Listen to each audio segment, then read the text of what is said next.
Well, once again on the front line we have senior journalist Faraz Shaukat Ali joining today to express his views on concerns that matter to the public of the country. Well, for us, let's get to the point, and my first question would be, should the government be in the business of doing business? That's a good question. Actually, the government has no business doing business.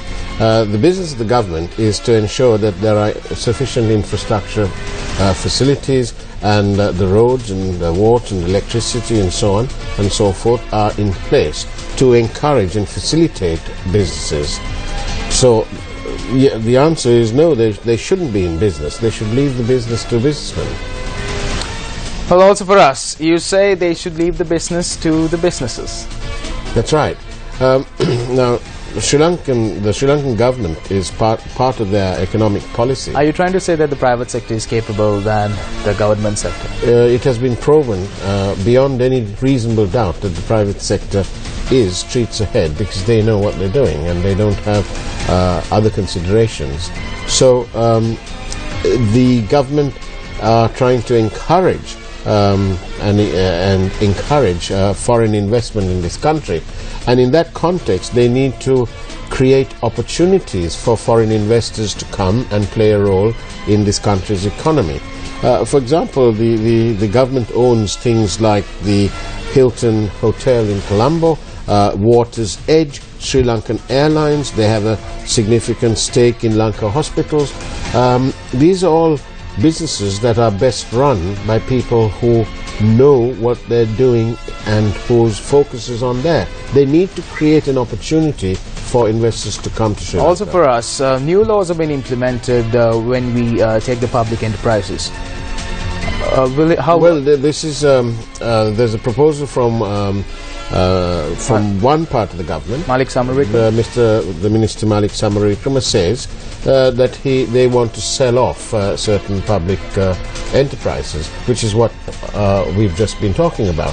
However, because this is a national coalition government, there is some difference of opinion, because there's one party whose ideology doesn't permit the selling of family silver. But shouldn't we be more independent than selling of... Well, that is now the matter that will be debated hotly between the two major parties who form the government.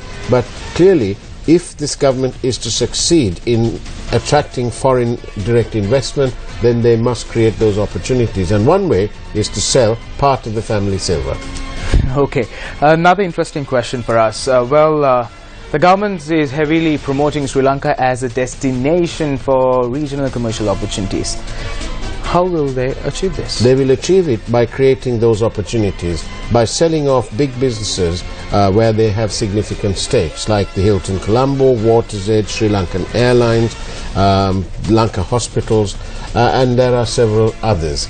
So they need to create opportunities. For us, you say that they will achieve it, but already these institutions, which is in the hand of the government, is already making losses. How could they achieve it? That's why the Treasury can't handle it anymore. That's why they need to sell these off and give them to people who specialize in doing that. There's a great deal of difference in knowing how to run an airline. You need a plan.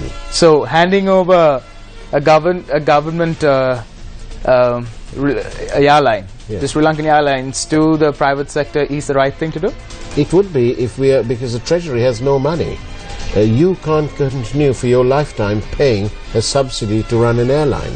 There is no book, there is no law that says that a country needs an airline. It should be part of a wider picture to promote Sri Lanka as a destination of choice, not only for holidays but also for commercial opportunities. They should send a message that Sri Lanka is open for business. Thank you very much for us. Amidst your busy schedule, you came here today to answer the questions where the public is finding answers for. Thank you very much.